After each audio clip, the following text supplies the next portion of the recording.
ስደት ለአንዳንዶች መከራ ሲሆን ለሌሎች ደግሞ የህልም መጀመሪያ ነው። ለኪያ ግን የትናንት ህመሟን ያከመችበት፣ ከሰው እኩል የታየችበት፣ በሚያውቋትና በምታውቃቸው ሰዎች ለመጀመሪያ ጊዜ የተከበረችበት ነው። ሰላም የህይወት ገጽ ተከታታዮች እንዴት ቆያችሁ? ዛሬም በአስተማሪ ታሪክ ተመልሻለሁ። እነሆ ተከታተሉኝ።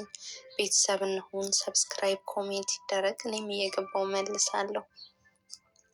ለ5 ረጅም ዓመታት ኪያ በአረብ ሀገር ከጧት እስከ ማታ ሳታክት ትሰራለች። ደከመኝ አትልም። የድካሟ ውጤት በሀገሯ ላይ ለውጥ እንደሚያመጣ ታምናለች።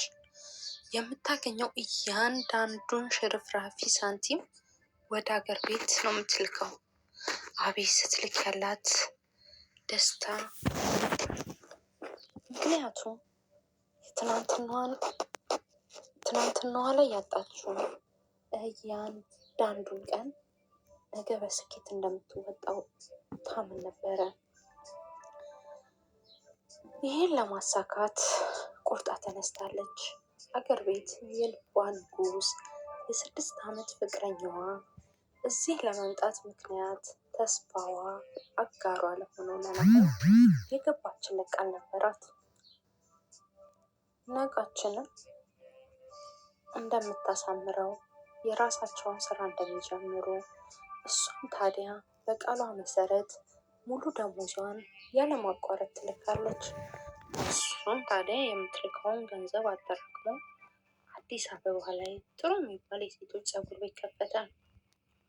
የወደፊት ህይወታቸው መስመር እንደተስተካከለ እየፈነጠዘ ነገራት።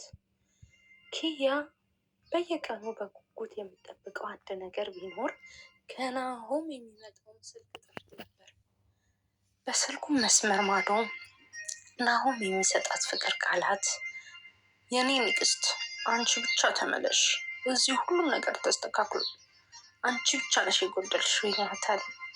እየጠበኩሽ ነው የሚለው ተስፋ የዕለት ተዕለት ድካሟን ሁሉ እንደ ጤዛ ያስረሳታል። ኪያም ናሆምን ከራሷ በላይ ከገዛ ነፍሷ በላይ ታምነዋለች።